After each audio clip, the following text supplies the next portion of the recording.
Hello, wildlings. I'm your Creepsmith, and you found my Fear Forge. Lucky you. Welcome back, wildlings. Tonight's ancient anecdote of atrocity, Elegy for Devil's Lake, credited to Andrew Sova. Sit tight, my friends, as I weave a tale of magic and night. Let the fire burn low, and let the wind howl through the ridges of this lake as the muses sign unto me, and the night speaks with my voice.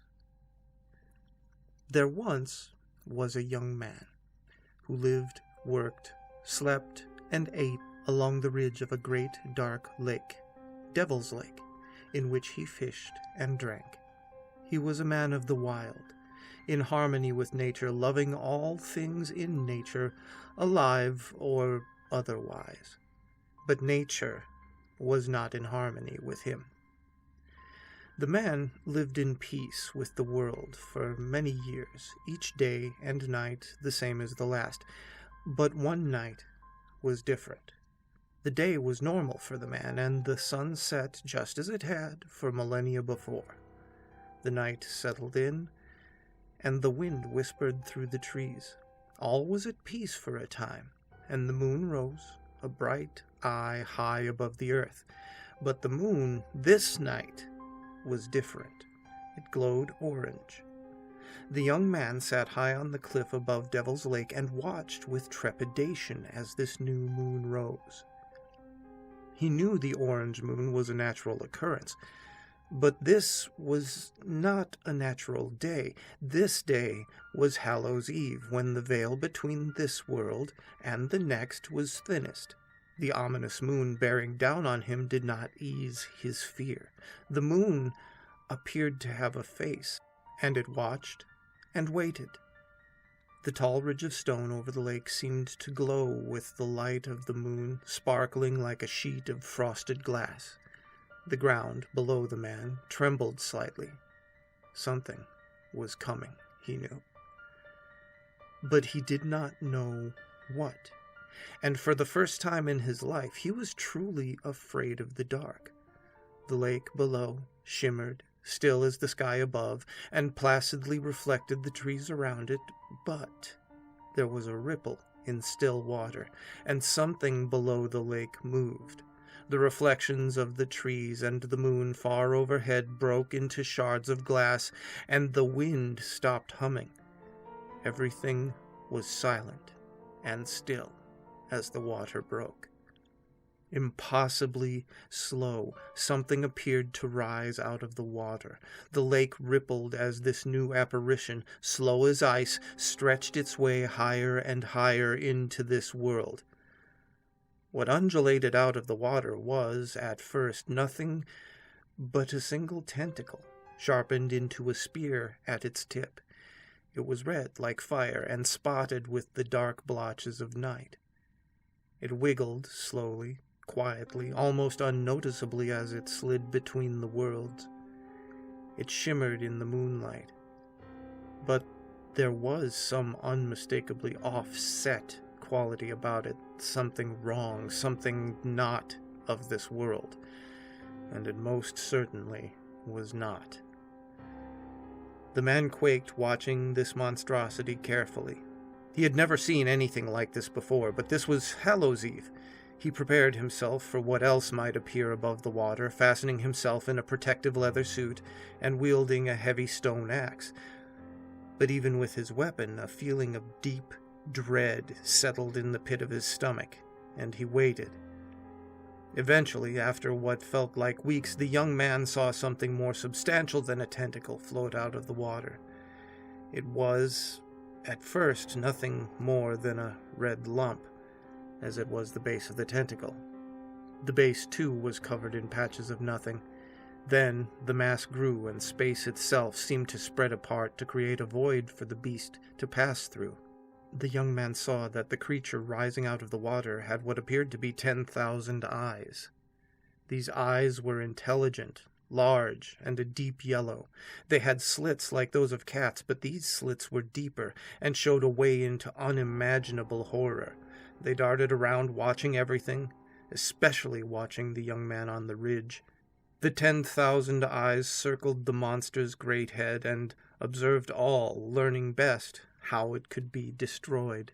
Then came the smell, a scent like rotting fruit and decaying flesh that reached down his throat, causing him to gag and taste something awful, something sulfuric and evil.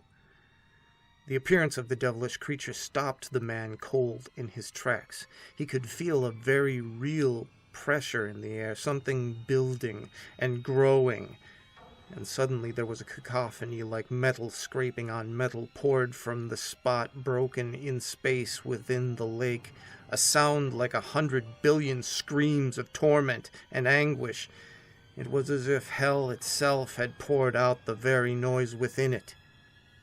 The beast climbed higher and higher into the air underneath the light of the orange moon, hauling more of its horrendous body out of that other world and into this plane, and now the man could see all of it, not just the tentacle. The rest of its body appeared to be decaying, and rotted flesh fell off its bones, if they could even be called that. But what was on the skin was worse still. The man thought he could see faces, human faces, shift and form on the beast's skin and then disappear into nothing. What appeared to be mouths ringed with sharp, poisonous teeth, also moved freely on the abomination's skin. The man also thought he could see other, more horrible things, but he wasn't sure. He felt a crushing fear in his chest, the kind of terror that only comes with a brush with death. Finally, after what the young man felt must have been years, the fiend reached the apex of its flight and shuddered, and the air, the very fabric of reality, seemed to shudder with it. The moon was at the very top of its climb as well, and now began to descend. And the monster descended with it, as if tied to the celestial body. The man watched and breathed a sigh of relief, seeing that he was no longer in any danger now. The worst, he thought, was over.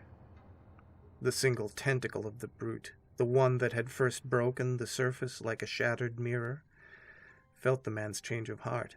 Taking this last opportunity, for the split second the man let down his guard, the creature struck. It lashed out like a whip, stabbing the man through the chest with the expertise of a master marksman. The young man choked on his blood, and his eyes grew wide with horror, looking down to see a lava-red tentacle had impaled him through his chest. The man's blood splashed carelessly onto the rock cliff, poisoned by the creature's filthy skin. The tentacle relaxed, pulling out of the man's body. The young man fell to his knees as his life seeped away slowly, saturating the stones he sat upon. He gasped through the blood in his throat, and his eyes watched the demonic atrocity as it slid, silently now, beneath the still waves of the lake. One of its great eyes flicked around one last time, terrible fury reflected within, but also a great mirth. It did not have the opportunity to get fully into this world, but it was able to send something else in.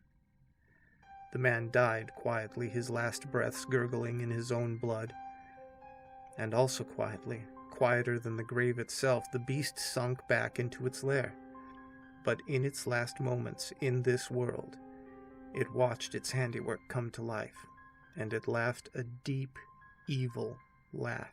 The blood of its victim slowly began to gather in one spot, like a ghastly bubble. The gory mass of poisoned blood grew and swelled until finally it burst with a single definitive pop. This forceful pop released hundreds, perhaps thousands of small droplets of tainted blood into the night. One of these landed near the man's glazed eyes, and it began to change. It was no longer blood, but now the same color as the Leviathan that had birthed it. It swirled upon its axis until it became solid and opened, revealing a single yellow eye. And this happened over and over again, each and every droplet forming that same eye. As the man's body finally ran cold, drained of blood, the droplets blinked as one and slunk off into the darkness to find their next prey, and to wait. And nature watched, impassively, as the man's body slowly decomposed over many days, and the plants and trees grew around him. He became part of the earth that he loved, but the same cannot be said about his blood. That is a different story. It is said that sometimes, on some nights, when the moon is full, if one stands in just the right spot on the cliff at Devil's Lake, one can see a ripple when no wind has blown. The lake itself quivers as if something massive beneath its surface is waiting, watching for an opportunity to come once again. And on some Hallows Eves, when the orange moon coincides with that dreaded night, it is spoken that one can see a red tentacle rise from the water to this very day, patiently awaiting a new chance to stretch into this world. The times thus far have not been right, but someday they will be. It is only a matter of waiting. And it is always a matter of waiting. The blood and the beast are patient. The eyes are growing in number as they find more sources of nourishment. Just how many there are today is impossible to tell, and they're too small to ever be noticed. The size of a drop of blood, but more dangerous than any weapon. They may be in your house, and you will never even know. They're out there in the darkness. That young man died alone on the ridge, and the earth reclaimed his body as its own. No one has spoken of him since, but all this has been recorded faithfully by the omnipresent night, the watchers in the darkness. And all this I can tell you. But let it be a warning. The night does you no harm. Do not be afraid of the dark. Be afraid of what lurks in it.